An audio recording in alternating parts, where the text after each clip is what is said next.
Saludos, hermanos. Espero que estén muy bien, espero que el Señor los esté fortaleciendo durante este tiempo difícil que estamos pasando. Vamos a continuar en esta oportunidad con el estudio de Génesis capítulo 6. Antes que nada, acompáñame allí en tu casa y hagamos una oración para que Dios nos dé sabiduría y nos dé entendimiento de su Sagrada Escritura. Padre, te damos las gracias, Señor, por permitirnos aprender de tu palabra por estos medios.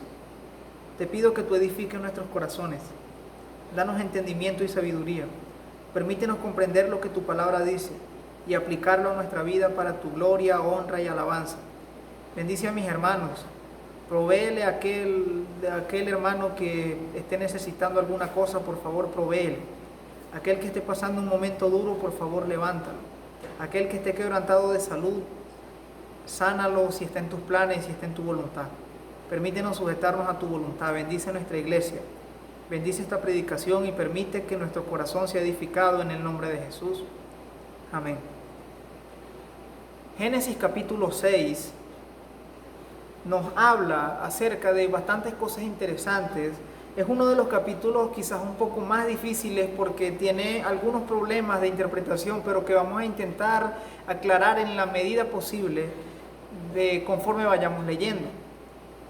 Génesis capítulo 6 nos plantea el siguiente escenario. Los hombres comienzan a reproducirse, los seres humanos comienzan a poblar la tierra como ya Dios lo había dicho a Adán y Eva, pero conforme a que se fue dispersando la humanidad, conforme a que se fue multiplicando la humanidad, la raza humana, asimismo se iba multiplicando la maldad. El pecado se iba multiplicando a tal manera que cuando Dios mira y ve que la maldad es mucha y que la tierra está llena de violencia, Dios decide destruir la tierra. Dios decide, pero muestra su gracia por medio de un hombre que, como hablamos en la oportunidad anterior que hablamos de Génesis, que es Noé. Por medio de Noé y de su familia, Dios da otra oportunidad a la humanidad y más o menos eso es lo que vamos a estar compartiendo en esta oportunidad acerca del capítulo 6 de Génesis.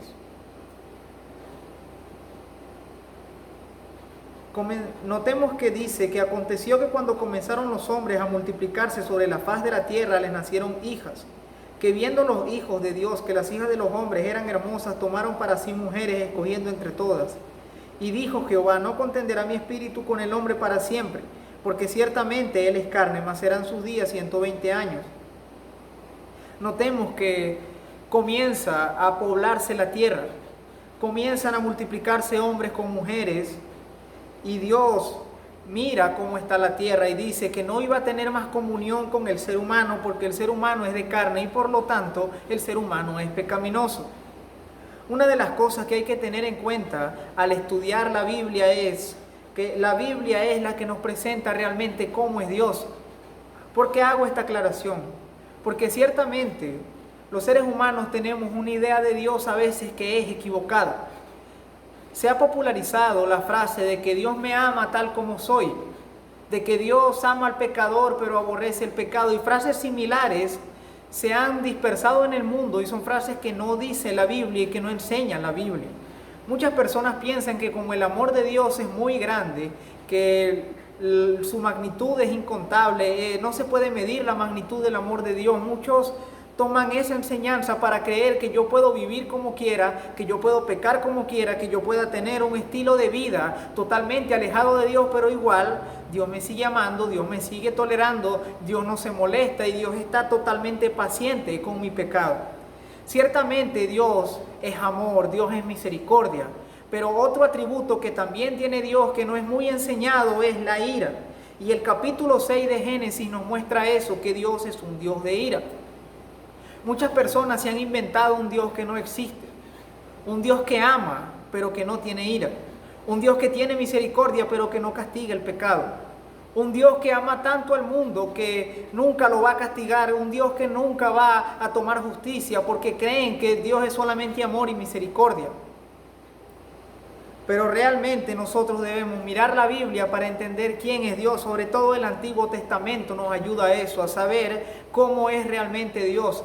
Pasa lo mismo con muchas veces, por ejemplo, creo que la mayoría de nosotros hemos pasado por el hecho de que muchas personas creen algo de nosotros por algún comentario, por la manera en que nos ven, sin realmente conocernos, y se hacen una idea equivocada de nosotros.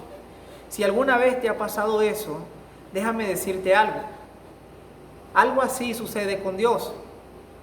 Muchos creen saber quién es Dios y muchos se inventan a Dios a su manera. También existen frases que son muy conocidas como que yo entiendo a Dios a mi manera. Tú crees en Dios de una forma, pero yo lo creo a mi manera. Yo percibo a Dios de una manera diferente a la tuya. Y eso es incorrecto. Porque así como alguien no puede decir cómo soy yo ni cómo eres tú, simplemente por cómo se imaginen, sino que tienen que conocernos bien, de la misma manera es Dios. Porque si Dios se amoldara a la expectativa de cada uno y a la perspectiva de cada uno, entonces no fuera un solo Dios, no tuviera una personalidad, sino que Dios sería diferente según la mente de cada uno, y no es así. Dios tiene una personalidad, tiene una forma de ser, Dios tiene una manera de pensar y Dios tiene una voluntad que está definida en su palabra, en la palabra revelada. Así que si tú quieres conocer a Dios, si tú quieres saber cómo es Dios, tú debes mirar la Biblia. Tú no puedes pensar que tú puedes creer en Dios a tu manera, así no funcionan las cosas. Debemos creer en Dios como Él dice que creamos.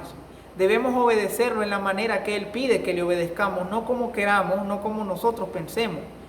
Porque debido a eso es que existen tantas creencias de tantos dioses, de tantas religiones y de tantas cosas. Porque cada quien quiere establecer un punto de vista propio acerca de Dios y eso no es así. Eso está mal. Dios mismo ha dicho cómo es Él y eso está en la Biblia. Así que Génesis capítulo 6 te va a dar a entender que aunque Dios es amor, aunque Dios es misericordia, cuando Dios mira el pecado, Dios no es indiferente al pecado. A Dios le aira el pecado, Dios castiga el pecado, porque el pecado es una rebelión en su contra. El pecado es una desobediencia y Génesis capítulo 6 te va a enseñar cómo actúa Dios ante el pecado. Nota que el versículo 1 nos dice que aconteció que cuando comenzaron los hombres a multiplicarse sobre la faz de la tierra y les nacieron hijas, versículo 2, que vieron los hijos de Dios que las hijas de los hombres eran hermosas y tomaron para sí mujeres escogiendo entre todas. Uno de los versículos más controversiales acerca de Génesis capítulo 6 es precisamente esa afirmación cuando dice que los hijos de Dios vieron que las hijas de los hombres eran hermosas y tomaron para sí entre ellas, escogiendo entre todas. Y déjame compartirte que hay dos posiciones teológicas, hay dos posiciones acerca de esto, acerca de quiénes eran los hijos de Dios. Una de ellas afirma de que la expresión hijos de Dios se refiere al linaje de Set. Recuerden que cuando hablamos de Génesis capítulo 5, hablamos de que cuando nace Set y su genealogía, los hombres comenzaron a invocar el nombre de Dios, como también lo dice en Génesis 4. Y en Génesis 5 se nos habla de esa genealogía, de la genealogía de ese hombre que continuó con la piedad, con la adoración al Señor, con el conocimiento del Señor, continúa Set.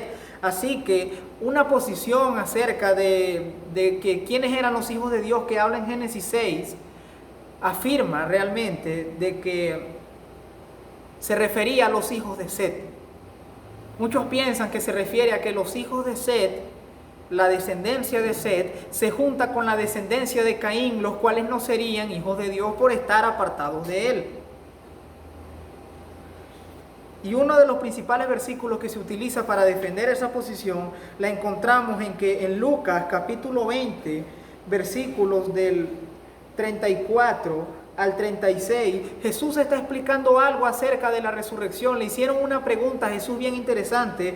El pasaje completo lo puedes encontrar desde el versículo 27, pero la pregunta que le hacen a Jesús, Jesús la contesta diciendo que cuando nosotros estemos en el siguiente siglo, es decir, en la vida eterna, en la presencia de Dios, seremos como los ángeles, ya que los ángeles no se casan ni se dan en casamiento. Lo cual nos afirma que los ángeles no son seres sexuales, que no son seres que pudiesen multiplicarse con las hijas de los hombres. Les comparto esto por la segunda posición acerca de este versículo. Y es que la segunda posición teológica afirma de que los hijos de Dios eran ángeles caídos. Muchos piensan que los hijos de Dios eran ángeles caídos, ya que en Job capítulo 1 y capítulo 2 se afirma de que los hijos de Dios se presentaron ante Dios y entre esos hijos estaba Satanás. Así que muchos asocian eso para decir que los hijos de Dios que se multiplicaron con las mujeres eran los ángeles caídos. Y hay otros pasajes, pero es realmente complicado centrarnos en este punto porque es bastante amplio. Sin embargo, te presento esas dos posiciones que existen. Existe la posición de que los hijos de Dios eran el linaje de Set, los que adoraban a Dios, simplemente personas, pero que adoraban a Dios. Y la segunda posición está en que eran ángeles caídos. Sin embargo, Jesucristo dijo en el pasaje que les compartí anteriormente que los ángeles no se casan ni se dan en casamiento. Así que son las dos posiciones que hay acerca de este tema. Sin embargo, la Biblia no da una respuesta definitiva a ese asunto. Simplemente te presento las dos vertientes y tú en tu casa puedes investigar un poco más y decidir a cuál posición te inclinas un poco más. Lo cierto es que los hombres comenzaron a multiplicarse en la faz de la tierra, que la raza humana se multiplicó en la tierra. Versículo 13, y dijo Jehová: no contenderá mi espíritu con el hombre para siempre, porque ciertamente él es carne, mas serán sus días 120 años. Nota que el Señor dice: no contenderá mi espíritu. Y lo más probable es que cuando se habla de contender, no se habla de una lucha como tal ni de una pelea, sino que se refiere a que el Espíritu del Señor no iba a tener más comunión con los hombres porque el hombre es carne. En cartas como Gálatas se nos explica bastante acerca de que la carne es contra el Espíritu. Por lo tanto, como el hombre era carne, es decir, pecador, es decir, como una situación pecaminosa, el hombre no tendría comunión con Dios. Y eso es lo que podemos aprender del versículo 3. Dios dijo que no tendría comunión con el hombre porque él es carne. Y luego dice: mas serán sus días 120 años. A partir de este momento que Dios dice eso, faltaban 120 años para que el diluvio llegase. Ahora bien, versículo 4, había gigantes en la tierra en aquellos días, y también después de que se llegaron los hijos de Dios a las hijas de los hombres, y les engendraron hijos. Estos fueron los valientes desde la antigüedad, que fueron varones de renombre. Muchos han alegado que los gigantes que se hablan aquí son personas con un tamaño algo sobrehumano, algo sobrenatural, como casi llegando a lo que nosotros creemos como algo mitológico. Sin embargo, al final del versículo nos dice que fueron los valientes desde la antigüedad, que fueron varones de renombre. Así que el mismo texto nos puede ilustrar, el mismo texto nos ilustra que cuando se habla de gigantes, habla de personas que hicieron bastantes hazañas, que tuvieron renombre, que tuvieron, por llamarlo de alguna manera, tuvieron fama en la tierra. Y eso nos lo confirma el mismo final del versículo 4. Y nota que dice que había gigantes en la tierra en aquellos días. Y cuando los hijos de Dios se multiplican con las hijas de los hombres, también había gigantes en la tierra. Versículo 5. Vio Jehová que la maldad de los hombres era mucha en la tierra, y que todo designio de los pensamientos del corazón de ellos era de continuo solamente el mal. Y se arrepintió Jehová de haber hecho al hombre en la tierra, y le dolió en su corazón.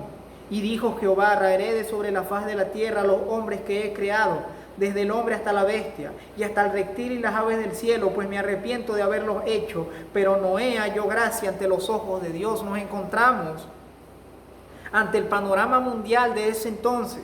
Dios ve que la maldad de los hombres era mucha en la tierra, y que todo designio de los pensamientos de su corazón era solamente el mal. En la Biblia, cuando tú lees la palabra corazón, se asocia también a la mente, a todo tu ser interior. Tener el corazón conforme al Señor significa también tener la mente conforme al Señor.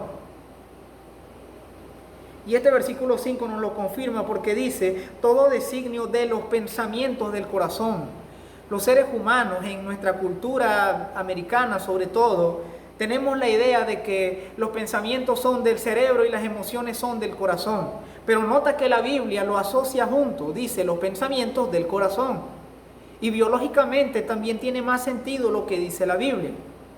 ya que el corazón simplemente es un órgano que tiene la función de bombear la sangre. Eso hace el corazón. Lo asocian con las emociones porque cuando tú pasas por una emoción fuerte, el corazón late más rápido, pero las emociones son producto de los pensamientos que canaliza tu cerebro. Así que cuando tú leas en la Biblia algo acerca del corazón, tiene que ver también con tu mente. Guardar la Biblia en tu corazón, como lo hablamos cuando hablamos del Salmo 91, guardar la Biblia en tu corazón también es guardar la Biblia en tu mente. Tener el corazón conforme al Señor es tener la mente conforme al Señor. Y el versículo 5 también nos enseña algo, y es de dónde viene el mal. El mal viene de los pensamientos, viene de nuestro corazón. El mal proviene dentro de nosotros, no es algo externo. El pecado siempre está en nuestro corazón. Por eso Salomón escribe en los Proverbios: sobre toda cosa guardada, guarda tu corazón, porque de él mana la vida. De la misma manera, por eso, Santiago escribe en su carta: ¿de dónde vienen las guerras? ¿De dónde vienen los pleitos? No es de sus miembros, es decir, su parte interior que debate entre sí. Hermanos, la maldad en el mundo proviene del corazón del hombre. Todo el pecado, toda la guerra, toda la violencia, todas las cosas malas que nosotros vemos proviene del corazón pecaminoso de los seres humanos. Y eso nos lo afirma el versículo 5. Todo designio de los pensamientos del corazón de ellos era de continuo solamente el mal. Y se arrepintió Jehová de haber hecho al hombre en la tierra, versículo 6, y le dolió en su corazón. El versículo 6 muchos lo han interpretado de mala manera, creyendo que Dios se equivocó. Y también hay un versículo de Deuteronomio, si no estoy mal, hay un versículo que dice que Dios no es hombre para mentir, ni es hijo de hombre para que se arrepienta. Entonces muchos piensan que hay una contradicción en la Biblia, pero la Biblia no se contradice. Cuando dice la Biblia que se arrepintió, simplemente es un antropomorfismo. Antropomorfismo significa cuando el escritor busca humanizar un poco a Dios, cuando da un ejemplo humano para dar a entender algo divino de Dios. Eso es antropomorfismo. Así que cuando dice que Dios se arrepintió, no quiere decir que Él se haya equivocado y que esté rectificando, porque Dios no se equivoca. Cuando habla de que se arrepintió, significa lo que dice el final del versículo: se arrepintió de haber hecho al hombre en la tierra y le dolió en su corazón. Eso es lo que significa que se arrepintió. El arrepentimiento está estrechamente ligado al pesar, a la tristeza. Así que este versículo nos muestra que Dios se entristeció cuando vio la maldad en el mundo. Cuando tú pecas sucede lo mismo. Sobre todo si eres hijo de Dios. Cuando tú pecas, Dios se entristece. Con cada pecado que tú hagas, a Dios le da tristeza, le da ira, pero también le da tristeza. Así que no creas que el pecado pasa desapercibido como lo hemos pensado. Eso de que Dios me ama tal como soy y a Dios no le importa cómo yo soy, eso es mentira. Dios se molesta cuando pecamos porque lo estamos deshonrando, porque nos rebelamos contra Él. Y además de eso, Dios se entristece. Como pasó aquí antes del diluvio, Dios se entristeció al ver a la humanidad. Y dijo Jehová: raeré de sobre la faz de la tierra a los hombres que he creado, desde el hombre hasta la bestia y hasta el reptil y las aves del cielo, pues me arrepiento de haberlos hecho.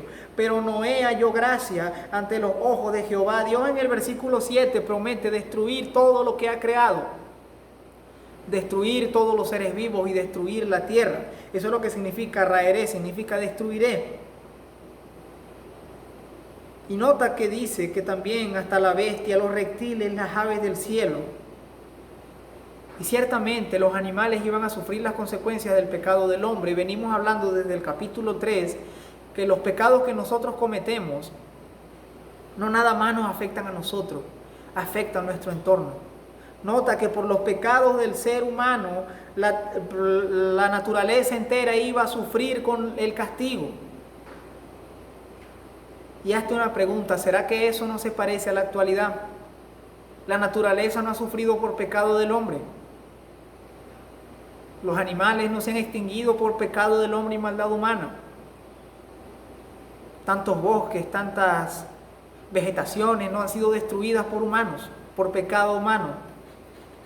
Nuestro pecado afecta a otros, no solamente a nosotros.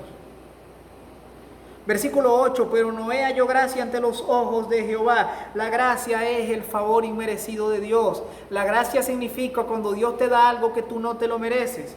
Porque muchos piensan que Dios salvó a Noé y a su familia porque era muy bueno, porque era recto y porque era justo. Ciertamente el versículo que viene nos dice que él sí tenía una buena conducta, pero eso no fue lo que lo salvó. Lo salvó la gracia de Dios. ¿Por qué Dios elige a Noé? Simplemente por gracia. Porque Dios lo eligió a él y en su soberana gracia quiso elegir a Noé, que venía del linaje de Set, que conectaría con el linaje de Abraham, David y Jesús.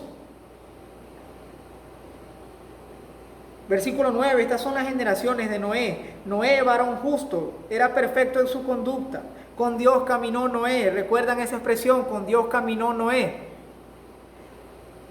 Como sucede con Enoc, que hablamos en el capítulo 5, que caminó con Dios. Este versículo 6 nos enseña lo mismo, que caminar con Dios es tener una conducta conforme a Él, es vivir en obediencia, eso es caminar con Dios.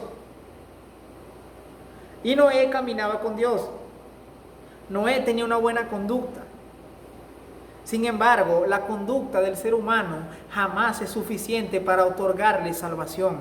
La salvación siempre viene por gracia, siempre.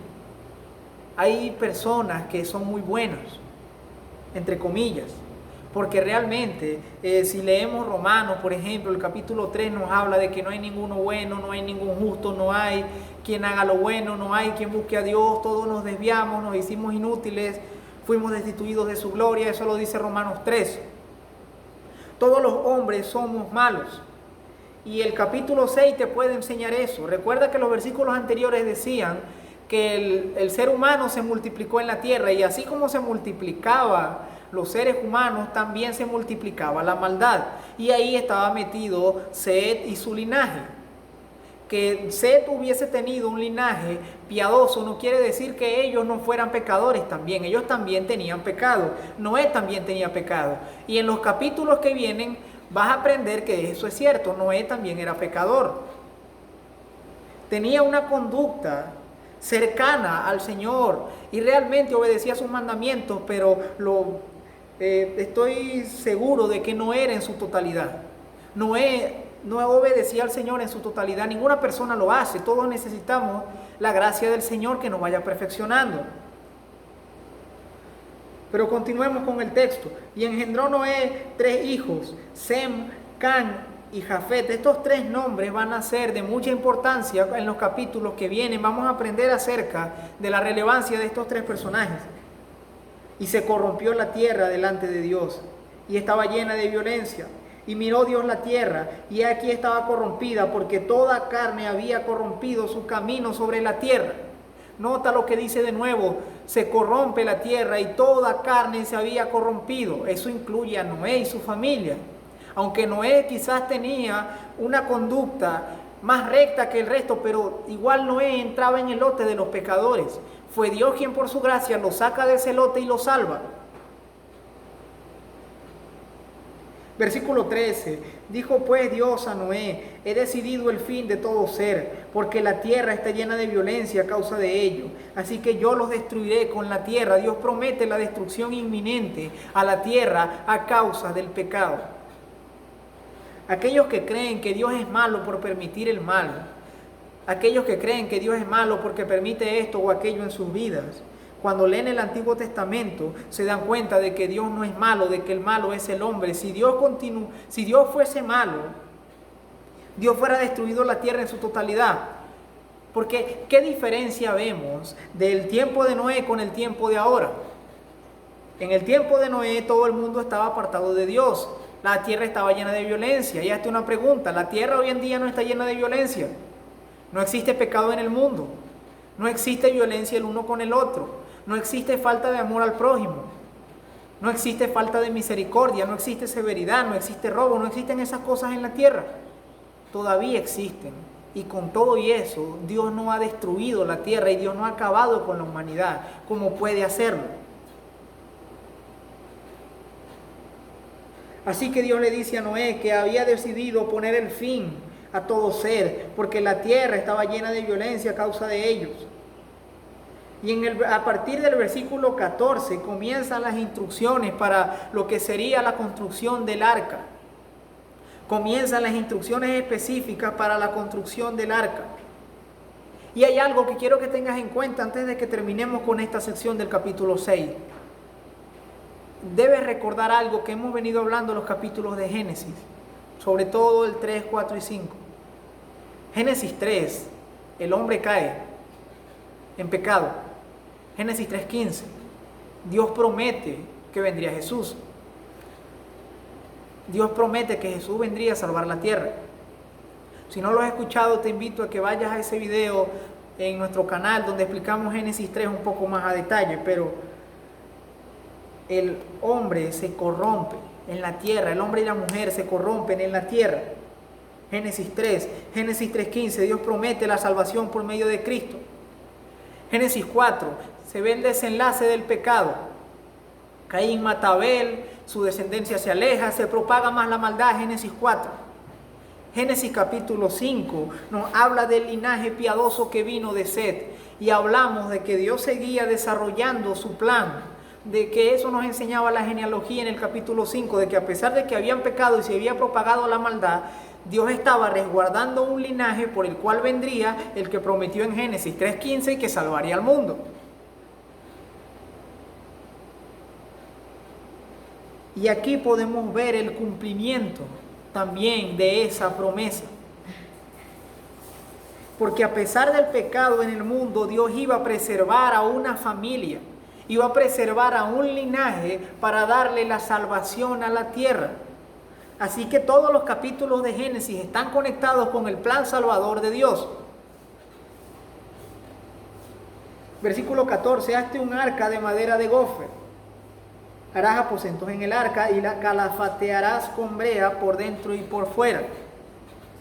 Calafatear con brea por dentro y por fuera, la brea significaba que Noé debía cerrar los espacios que había entre la madera para que no entrara el agua. Eso es lo que significa calafatear con brea. Calafatear significa eso, cerrar. Sobre todo se usa en las personas que construyen barcos y todo eso. Ellos utilizan ese término para cuando ellos están colocando las tablas de madera una a la otra. Ellos cierran los espacios para que el agua no entre. Eso es calafatear. Y la brea es una sustancia viscosa de color negro, algo parecido al petróleo, que es hecha con residuos. Eso es la brea, pero hace la función como de un pegamento. Así que cuando tú leas esto, calafatear con brea significa que Noé debía cerrar los espacios de la madera en el arca para que el agua no entrara. Eso es lo que significaba calafatear con brea en unos términos un poco más sencillos, porque esos son términos bastante técnicos. Y de esta manera harás de 300 codos de la longitud del arca, y de 50 codos en su anchura, y de 30 codos en su altura. Los hebreos, los judíos, no tienen mediciones como las nuestras. El codo es una medición aproximadamente de unos 44.5 centímetros aproximadamente. Puede ser un poco más, un poco menos. Eso es más o menos un codo. Un poco menos de medio metro, como conocemos nosotros.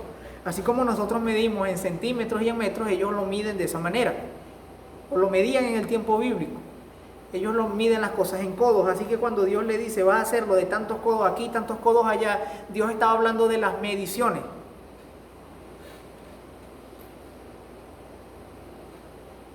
...50 codos a su anchura y 30 codos a su altura. Una ventana harás al arca y la acabarás a un codo de elevación por la parte de arriba, y pondrás la puerta del arca a su lado y le harás piso bajo, segundo y tercero. Y he aquí yo traigo un diluvio de agua sobre la tierra para destruir toda carne en que haya espíritu de vida debajo del cielo. Todo lo que hay en la tierra morirá. Mas estableceré mi pacto contigo y entrarás en el arca tú, tus hijos y tu mujer y las mujeres de tus hijos contigo. Y de todo lo que vive, de toda carne, 2 de cada especie meterás en el arca para que tengan vida contigo, macho y hembra serán. De las aves según su especie, y de las bestias según su especie, de todo reptil de la tierra según su especie. 2 de cada especie entrarán contigo para que tengan vida. Y toma contigo de todo alimento que se come y almacénalo, y será de sustento para ti y para ellos. Y así lo hizo Noé, hizo conforme a todo lo que Dios le mandó. Dios le da instrucciones específicas a Noé. Le dice qué madera debía utilizar, que era un tipo de madera llamado gómer. Dios le dice, vas a utilizar este tipo de madera. También le dice, vas a hacer una ventana, lo vas a hacer de 3 pisos, vas a calafatear con brea. Dios le da a él las instrucciones específicas de cómo iba a ser el arca. Y diciéndole, voy a enviar un diluvio. En el capítulo 7 se dan los detalles de cómo iba a ser la lluvia, la inundación y todo eso. Lo vamos a ver la siguiente semana. Pero lo cierto es que vendría un diluvio que acabaría, un diluvio universal, que acabaría con todos los seres vivos de la tierra. Pero Dios le dice, estableceré mi pacto contigo. Métete tú con tu esposa, mete a tus hijos y las esposas de tus hijos contigo. La gracia del Señor a Noé fue extendida a su familia y su familia fue salvada de la destrucción inminente.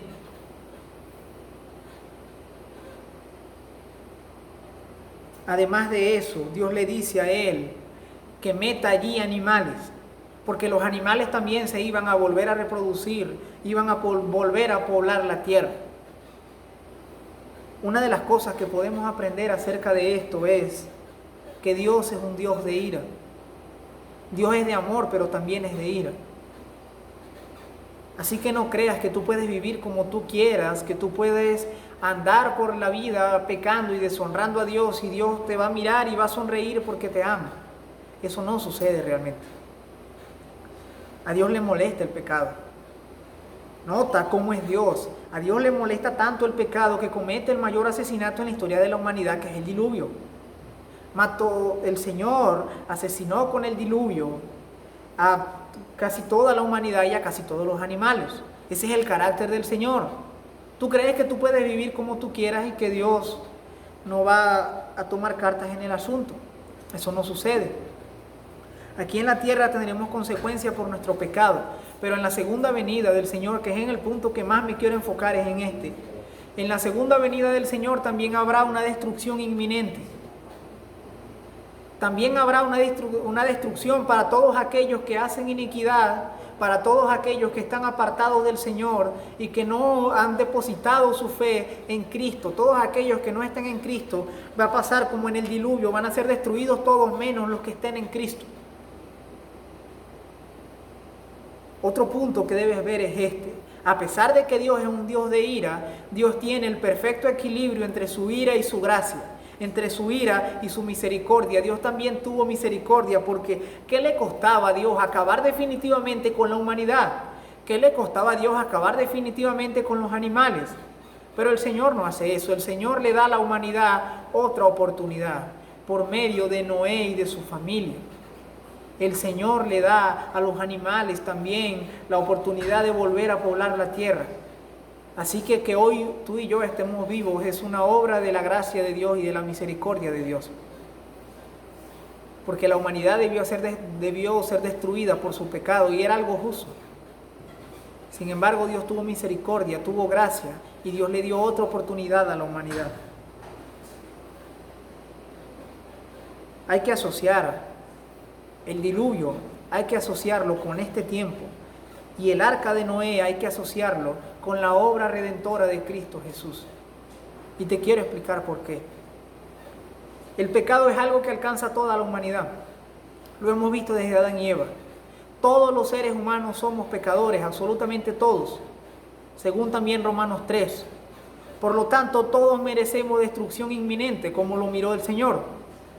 Pero Dios salvó a un remanente, salvó a una familia por su gracia. De la misma manera, cuando Cristo venga, habrá una destrucción inminente. No va a venir otro diluvio, y lo vamos a ver en los capítulos que vienen, pero habrá una destrucción inminente también. Pero Dios no va a destruir a todo el mundo. Aunque todos lo merecemos, Dios no va a destruir a todos. Dios va a salvar un grupo de personas. Y a las personas que va a salvar va a ser por medio de su gracia. Y los que han respondido a su gracia creen en Cristo, se arrepienten de su pecado y viven conforme al Señor lo planteó. Caminan con Dios como caminaba Noé. Así que hay similitudes entre el tiempo de Noé y este tiempo.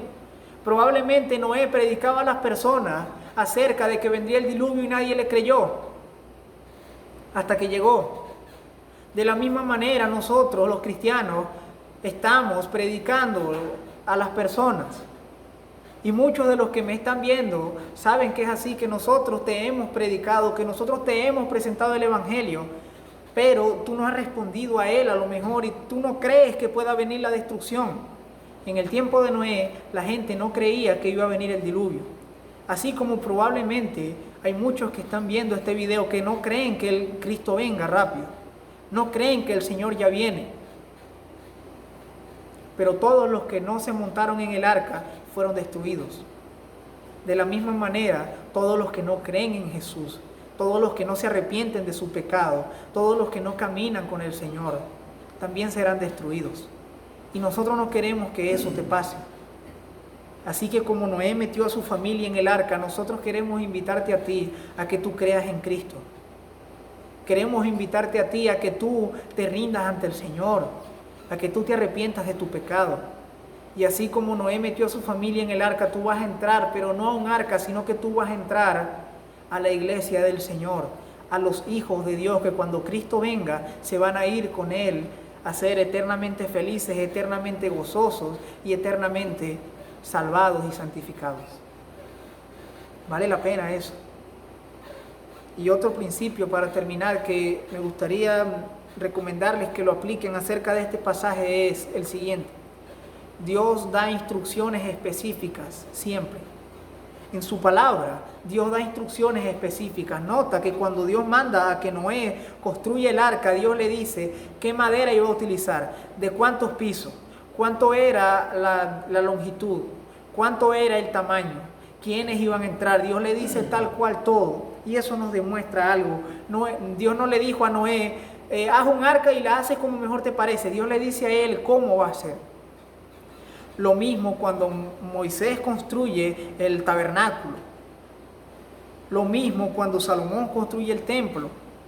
Y lo mismo que quiere Dios en tu vida. Dios no desea que tú vivas como tú quieras, porque Dios sabe que nuestra mente es pecadora y es malvada.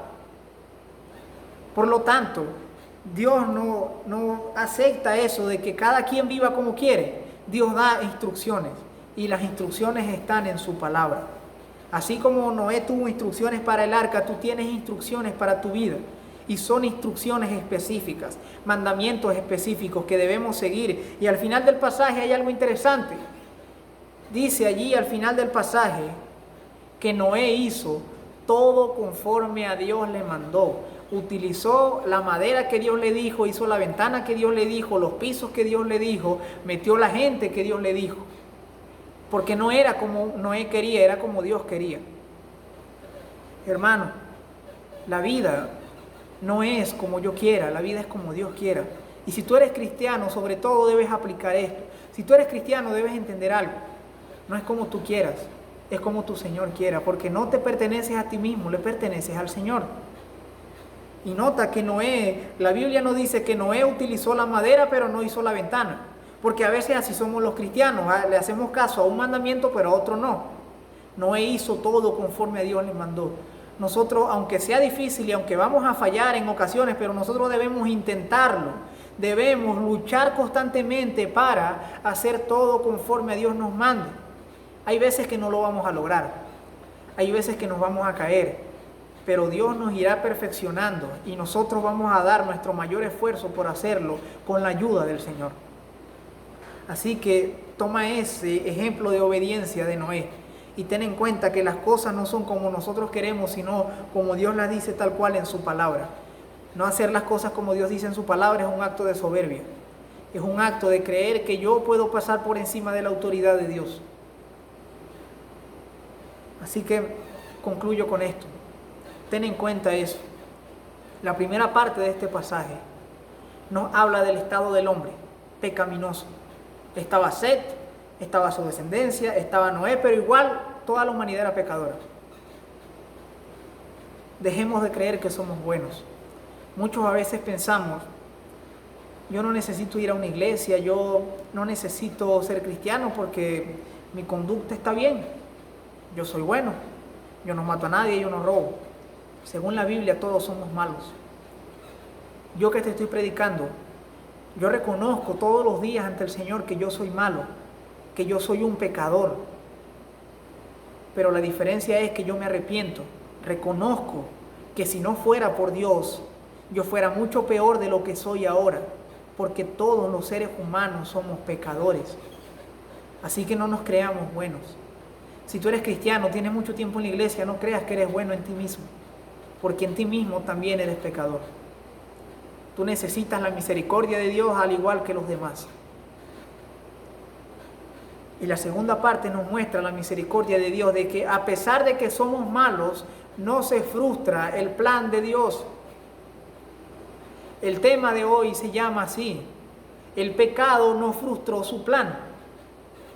La humanidad estaba totalmente pecaminosa, pero Dios tenía un plan. Así que a pesar del pecado del hombre, Dios continuó con su plan de salvar a la humanidad. Demos gracias a Dios por su palabra y espero haya sido edificado. Señor, te damos gracias por este mensaje que es tuyo. Te damos gracias por tu palabra. Te damos gracias por tu salvación. Te pido que todos los que me estén escuchando se identifiquen con el tiempo de Noé. La maldad es mucha en la tierra, el pecado es mucho, pero tú estás predicando de que se monten en el arca, de que se arrepientan, de que crean en Cristo para que cuando venga la destrucción inminente puedan ser salvos. Te pido que tú lleves ese mensaje al corazón de todo aquel que no te conoce. Y al que ya te conoce, al que ya es tu hijo, te quiero pedir que tú le enseñes a ser como Noé, a recordar que no es como nosotros queremos, es como tú lo dices en tu palabra. Y hay que mostrar a ti una obediencia total, no una obediencia a medias, porque eso también es desobediencia. Ayúdanos a tener obediencia total. Ayúdanos a caminar contigo como caminó Noé. Te lo suplicamos en el nombre de Jesús. Amén. Que Dios guarde tu vida, que Dios te fortalezca y te asista en todo durante este tiempo. Que el Señor te bendiga. Comparte este mensaje con aquel que creas que lo necesite, con algún ser querido. Si no estás suscrito, suscríbete a nuestro canal, que vamos a seguir compartiendo la palabra de Dios para su gloria, su honra y su alabanza.